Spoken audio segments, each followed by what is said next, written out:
করিদ্ধা গ্রাম পঞ্চায়েতে বিজেপির পতন 1 বছর 4 মাস পর ক্ষমতায় তৃণমূল কংগ্রেস। 2023 সালের আগস্ট মাসে করিদ্ধা গ্রাম পঞ্চায়েতে বিজেপি দখল প্রতিষ্ঠা করেছিল। প্রধান, উপপ্রধান এবং সঞ্চালকের পদে বিজেপির পক্ষ থেকে প্রতিনিধিদের নিয়োগ করা হয়েছিল। তবে 1 বছর 4 মাস পর পরিস্থিতি সম্পূর্ণ বদলে গেছে। তৃণমূল কংগ্রেস এবং সাধারণ মানুষের অভিযোগ, বিজেপি যে প্রতিশ্রুতি দিয়ে ক্ষমতায় এসেছিল সেই অনুযায়ী কোনো উন্নয়নের কাজই করেনি। এই কারণে 20 নভেম্বর তৃণমূল কংগ্রেসের পক্ষ থেকে করিদ্ধা গ্রাম পঞ্চায়েতে অনাস্থার আবেদন জানানো হয় বিডিওর কাছে। তৃণমূল কংগ্রেস দাবি করে তাদের উন্নয়নমূলক কাজের প্রতি আকৃষ্ট হয়ে বিজেপির উপপ্রধান সহ 4 জন সদস্য তৃণমূলে যোগদান করেছেন। ফলে করিদ্ধা গ্রাম পঞ্চায়েতে তৃণমূল কংগ্রেস সংখ্যাগরিষ্ঠতা অর্জন করে। 20 তারিখে বিডিও সাহেবের কাছে আমাদের যে উপসমিতি আছে সেই উপসমিতির মেম্বার খারিজের জন্য বা সদস্যপদ খারিজের জন্য অনাস্থা এনেছিলাম।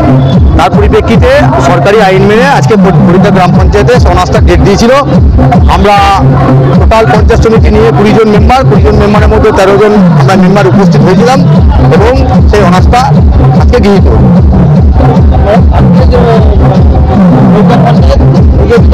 করিদ্ধা গ্রাম পঞ্চায়েত উপসমিতি তৃণমূল বিজেপি থেকে তৃণমূল এলো, কিন্তু এখনো বিজেপির প্রধান কিন্তু বিজেপির আছে, প্রধান কিন্তু তৃণমূলের নয়। উপপ্রধান তৃণমূলের, আরো সমস্ত মেম্বার আছে তৃণমূলের, কিন্তু প্রধান বিজেপি। আমাদের 13 জন মেম্বার আছি। বিজেপি তৃণমূল কংগ্রেসে আমাদের 13 জন মেম্বার আছি। আমরা এখন তৃণমূল কংগ্রেসের মোট 9 জন ছিলাম, কিন্তু বিজেপি থেকে 4 জন জয়েন করার পরে 13 জন হয়েছে। আমার নাম জয়দীপ মুখার্জি, আমি করিদ্ধা গ্রাম পঞ্চায়েতের বিরোধী দলনেতা। মঙ্গলবার করিদ্ধাও গ্রাম পঞ্চায়েতে 20 জন সদস্যের মধ্যে তৃণমূলের 13 জন সদস্য উপস্থিত হয়ে অনাস্থা প্রস্তাবে সমর্থন জানায়। বিজেপির পক্ষ থেকে কোনো সদস্য এদিন উপস্থিত ছিলেন না, ফলে অনাস্থা গৃহীত হয় এবং করিদ্ধা গ্রাম পঞ্চায়েতের দখল যায় তৃণমূল কংগ্রেসের হাতে। এদিন তৃণমূল সমর্থকরা সবুজ আবির মেখে উল্লাসে মেতে ওঠেন। তাদের দাবি, তৃণমূল কংগ্রেসের নেতৃত্বে গ্রাম পঞ্চায়েতে উন্নয়নের নতুন দিগন্ত উন্মোচিত হবে। বিজেপির এই পরাজয় নিয়ে দলের জেলা সভাপতি ধ্রুব সাহা বলেন, এই অনাস্থা রাজনৈতিক ষড়যন্ত্রের ফসল। জনগণ এই বিষয়টি বুঝতে পারবে এবং ভবিষ্যতে সঠিক জবাব দেবে। আজকে করিদ্ধা গ্রাম পঞ্চায়েতে অনাস্থা নির্বাচন হলো, সেখানে বিজেপির হাতছাড়া হলো পঞ্চায়েত। আপনারা ভুল ধারণা, এই অনাস্থার কোনো আস্থা নাই। বিজেপির পঞ্চায়েত আছে, থাকবে। আপনি করিদ্ধা পঞ্চায়েতে দেখতে থাকুন কি হচ্ছে।